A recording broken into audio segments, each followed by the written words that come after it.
The rooftop bar of Manhattan's most elite hotel buzzed with quiet opulence, where designer heels clicked on marble floors and billionaires sipped rare liquors in silence.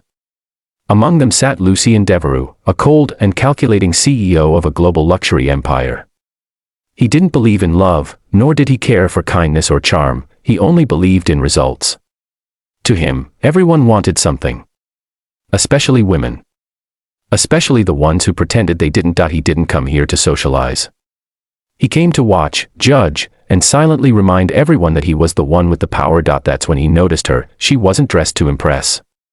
Her uniform was simple, a crisp black dress, apron, and messy bun that had clearly survived too many hours of work. She didn't smile too wide, didn't giggle at customers, and she didn't once glance his way, until he ordered a drink from her. She brought his scotch without fuss and offered a polite nod. No flirtation, no eye contact. She turned to leave. "You work here to seduce me," he said suddenly, mockingly. She froze, then looked over her shoulder. Her expression was calm but unreadable. "I just work here, sir," she replied evenly. "Ah," he said, swirling the glass. "A humble servant with ambition." "Or maybe," she said with quiet confidence, "some people work because they need to. Not because they're running some kind of game." He raised an eyebrow. No one talked back to him like that. "Are you trying to be different on purpose?" he asked. She turned fully to face him now. "No, monsieur. Je ne suis pas vendre." Her fluent French struck like a slap. "I'm not for sale." Lucien didn't answer. He simply stared, unsure whether to be insulted or intrigued. Something about her stung his ego, and ignited his curiosity. He had his assistant run a check on her. Her name was Isla Deneuve. 26. French-American. Top of her class in literature. Fluent in 3 languages. Waitressing to pay off her father's hospital bills. No social media. No scandal. No sugar daddies. She was, by all appearances, real. That didn't sit well with Lucien. The next evening, he returned. Sat in her section again. Ordered the cheapest drink on the menu. She acknowledged him with the same polite efficiency, never letting her gaze linger too long. "You're trying to be mysterious," he said. "No," she replied. "You just don't know how to handle people who aren't impressed by you." That cut deeper than he expected. "I suppose you think you're better than everyone here." "I think I'm tired," she said, "and I don't have time to entertain egos." He should have walked away. He should have fired her for the disrespect. But instead, he came back again. And again. On the 4th night, he leaned in and challenged her directly. "You know French, read classic novels, quote philosophers, but you're still waiting tables. So tell me, what's your plan? Use all this charm and cleverness to catch someone rich?" She paused, set down the tray slowly, and looked him straight in the eye. Then she answered, in perfect, rapid French. And this time, it wasn't polite. "Vous êtes arrogant, Freud, et incroyablement vide. Vos mots ne violent rein dire. Et vous pensez que toutes les femmes violent votre argent, peut-être que vous n'avez jamais été aimé." You're arrogant, cold, and unbelievably empty. Your words mean nothing. And if you think every woman wants your money, maybe you've never been loved. For the first time in years, Lucien was speechless. He didn't speak again that night.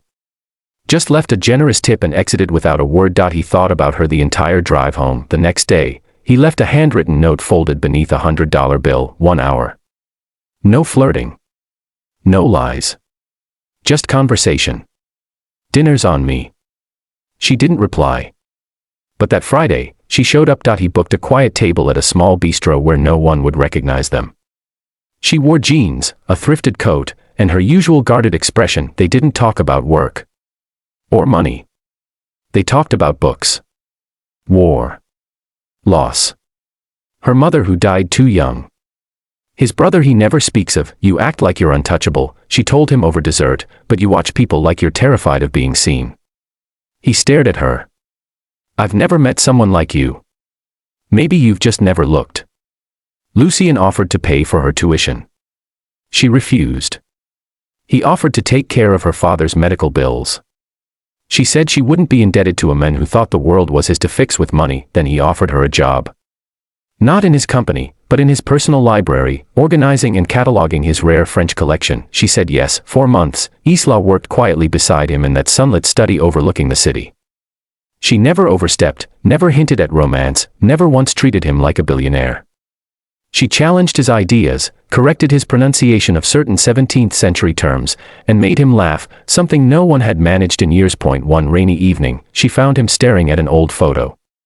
A younger Lucien stood beside a boy who looked just like him, smiling, carefree. "My brother," he said softly. "Died 10 years ago. Motorcycle crash." She sat beside him in silence. Didn't try to fix it. Didn't offer hollow comfort. Eventually, he whispered, "You still think I'm cold?" "I think you're lonely," she replied. "And maybe scared." It was the first time he let someone in. Their first kiss wasn't dramatic. It happened in the rain, under the hotel's awning, after a charity gala. She wore a borrowed gown, and he was still in a tux. She shivered from the cold, and he instinctively put his jacket over her shoulders. "Why are you doing this?" she asked. He didn't answer with words.